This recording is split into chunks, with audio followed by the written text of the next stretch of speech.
Boa noite, amigos que nos acompanham todas as quartas-feiras, através das nossas redes sociais. Deus vos abençoe. Nós vamos abrir nossas Bíblias para o livro de Ageu, capítulo 1, versículo de 1 a 4. E assim diz as Sagradas Escrituras. No segundo ano do rei Dário, no sexto mês, no primeiro dia do mês, veio a palavra do Senhor por intermédio do profeta Ageu, a Zorobabel, filho de Salatiel, governador de Judá, e a Josué, filho de Josadac, o sumo sacerdote, dizendo: Assim fala o Senhor dos exércitos. Este povo diz: Não veio o tempo em que a casa do Senhor deve ser edificada. Veio, pois, a palavra do Senhor por intermédio do profeta Ageu, dizendo: Acaso é tempo de habitardes vós em casas apaineladas, enquanto esta casa permanece em ruínas? A graça do Senhor seja com todos. Querido Pai, a tua palavra ela foi lida. Agora fala a nós nessa noite, através do teu servo, para a glorificação do teu nome. Que a tua palavra venha de encontro às nossas necessidades e assim sejam vidas edificadas. Ser conosco na reflexão dessa noite. Te peço em nome de Jesus. Amém. Ageu, o profeta Ageu. Ageu, ele traz suas revelações. Nós sempre, durante essas quartas-feiras que temos anunciado o Evangelho, a palavra de Deus, temos sempre mencionado que todos os profetas, eles sempre mostravam que Jesus é o Jeová, o Senhor. E Ageu ele nos revela algo muito importante, né? Ageu revela que Jesus é Jeová. E Jesus Cristo virá e ele estará na glória do segundo templo. Toda a sua glória encherá o templo, segundo diz Ageu. Ageu foi chamado por Deus para encorajar os israelitas que vieram da Babilônia, para construir o segundo templo em Jerusalém, né? Então ele veio para Jerusalém, todos os judeus, o povo israelita veio. Deus assim tinha tirado eles do cativeiro da Babilônia. E Deus chama Ageu para incentivar esse povo. Estava desanimado. Povo que não estava acostumado mais a receber as orientações divinas. Na Babilônia, não tinha um profeta do Senhor para orientar o seu povo. Agora Deus chama Ageu e vai dar as instruções para que o povo pudesse seguir a vontade de Deus e ser abençoado. Então, o Ageu ele começa a sua mensagem citando uma expressão muito comum que havia entre o povo. E a expressão dizia que ainda não era o momento de se reconstruir o templo. Não era o momento. Então, essa expressão estava no meio do povo, era costumeira. Então, todo mundo aprendeu isso, todo mundo dizia: não é época de construir o templo, né? Mas por que eles diziam isso? Então, porque eles relutavam em construir o templo? Porque eles não queriam construir? Porque tudo isso estava baseado no seu egoísmo, né? O egoísmo que trazia a indiferença para com o Senhor. O egoísmo os tornava indiferentes, insensíveis à causa de Deus. Eles tinham um objetivo. Deus tirou do cativeiro da Babilônia com um objetivo. Deus tinha algo para fazer, a reconstrução do templo. E eles estavam livres. Mas veja que rapidamente isso pode acontecer com as pessoas também hoje, né? Quando estão em situações mais difíceis, clamam a Deus, pedem a Deus, querem a ajuda de Deus e que Deus faça tudo por eles. Mas logo que saem da situação difícil, então começam a esquecer de Deus, começam a esquecer do plano de Deus, começam a ser insensíveis às coisas de Deus, são egoístas, pois começam a pensar primeiro em si. Eles pensavam primeiro em si, os judeus, e havia algo para ser feito, que Deus tinha colocado para eles. Então Deus mostra o seu desprezo para com a atitude daquele povo. Deus chama o povo de esse povo e não o meu povo, como era para ser chamado, né? Em vez de construir um templo, eles queriam acumular riquezas. Eles acumulariam riquezas. Era isso que eles estavam interessados, o bem material. Enquanto a outra parte, a vontade de Deus, quando Jesus disse em Mateus 5,33, buscai, pois, primeiro o reino e a sua justiça, e essas coisas vos serão acrescentadas. Então, eles se tornaram insensíveis a Deus, não queriam buscar a vontade de Deus, porque eles estavam interessados somente em acumular riqueza, o bem material. Hoje, a corrida pelo bem material no meio do povo de Deus não tem sido diferente, filho. Tem levado muitos a esquecerem do seu compromisso com Deus, da sua responsabilidade para com Deus. Isso tem acontecido. O povo não quer comprometer-se com a obra de Deus, pois só pensam em si mesmo. Então, assim como no passado o povo não queria comprometimento com a obra de Deus, também acontece hoje com muitos crentes que não querem comprometer-se com a obra de Deus. Estão olhando para si mesmo, querem progredir somente financeiramente, querem que Deus abençoe, mas veja bem, não querem investir nada. E a pergunta então vem, você tem investido quanto do seu tempo no trabalho de Deus? Eu estou muito ocupado, eu não tenho tempo para investir nada de mim no trabalho do Senhor.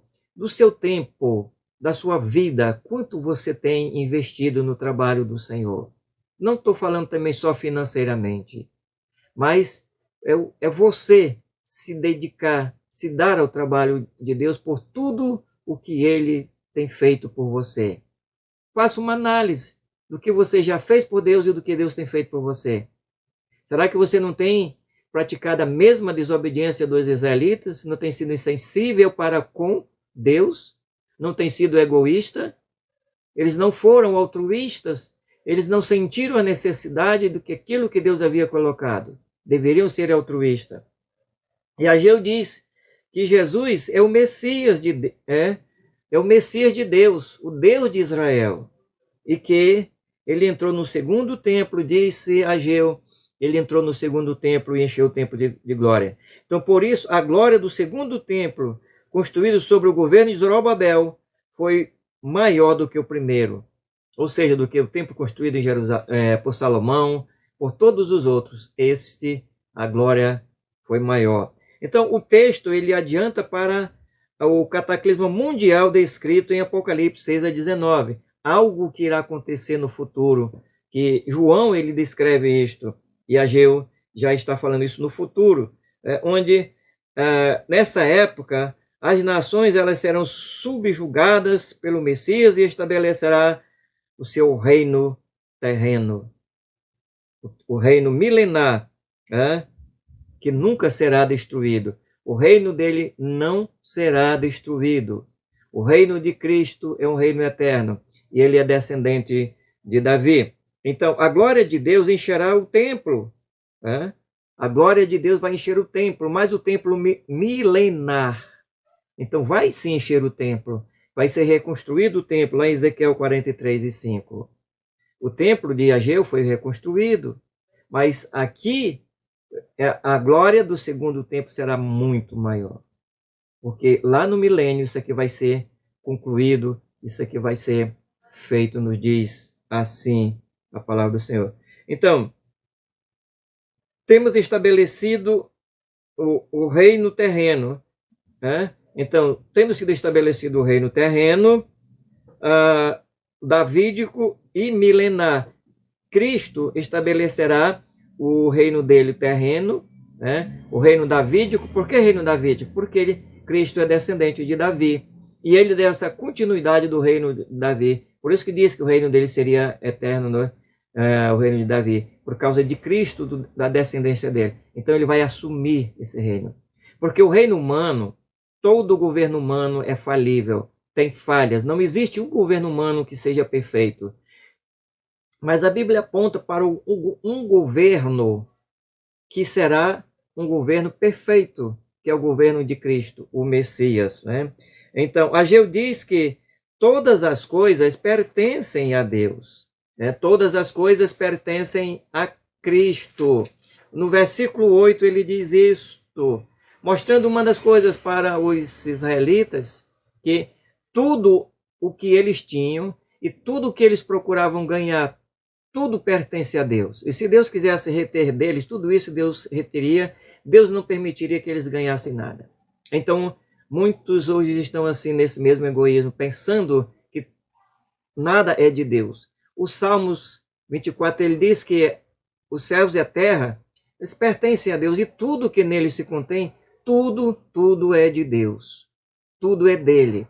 Então veja bem que as pessoas ficam numa correria terrível por um bem material que pertence também a Deus, que Deus deixou para os filhos dos homens. Deus deixou para suas criaturas, filhos por criação. Então ele deixou para que o homem pudesse fazer isto, o homem tomar de conta. Mas muitos crentes estão num desespero terrível. A glória da última casa, né? Quando ele fala última casa, está se referindo a todos os tempos da época de Salomão, de todos que se construíram os templos atrás. E então, a glória é escatológica, né, desse último templo, porque ela é milenar, isso vai acontecer no futuro. Isto é da última casa, a última casa ultrapassará em muito, até mesmo a grandeza do templo de Salomão. Então, esta última casa que será construída ultrapassará todas as grandezas dos outros templos que foram construídos.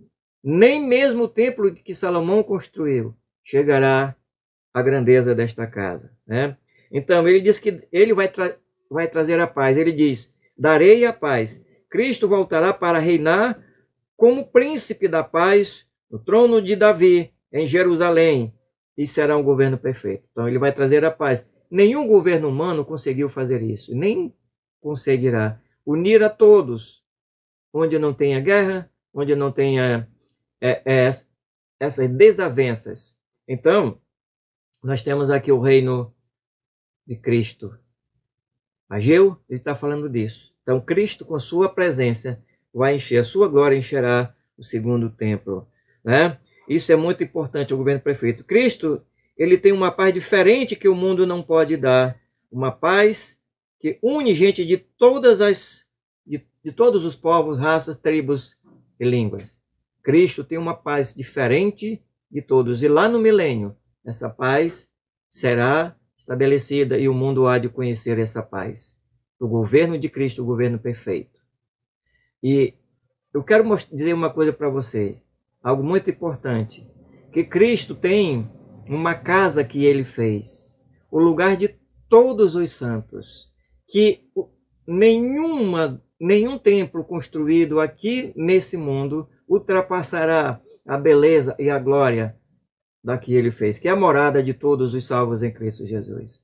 E teremos a presença de Deus não só por 1000 anos, mas é para todos sempre. É a glória do Senhor e vamos estar diante da glória dele, da glória perfeita dele. Nós também estaremos lá sem pecado, perfeitamente para glorificar, honrar, louvar, adorar aquele que merece uma adoração perfeita. Vamos estar diante da glória do Senhor. Então nós precisamos hoje viver para o Senhor e falar, testemunhar de Cristo a todas as pessoas. E desse lugar tão belíssimo, esta casa construída por Cristo, que ele disse assim, João 14, quando ele diz que na casa de meu pai há muitas moradas, se não fosse assim, eu teria dito, vou preparar-vos lugar, quando eu preparar, voltarei e levarei vós para mim mesmo, para que onde eu esteja, estejais vós também. O Apocalipse fala da Nova Jerusalém. Então, meu amigo, com Cristo Jesus, nós vamos viver a glória eterna. Na casa, na morada do Senhor, eternamente, vendo a glória de Deus. Amém. Vamos orar. Querido Pai, a Tua palavra, ela foi transmitida. Fala a cada coração, aqueles que ouviram a Tua palavra e que ainda hão de ouvir. Que o Senhor venha falar em seus corações para a glória do Teu nome. Fortalecimento dessas vidas. Traz de volta aqueles que outrora te serviam, Pai, hoje não estão mais te servindo. Também, Senhor, salva os que não são salvos. Levanta os enfraquecidos na fé, para que, ó Deus, todos possam caminhar para a glória e honra do Teu nome. Nós te agradecemos em nome de Jesus. Amém.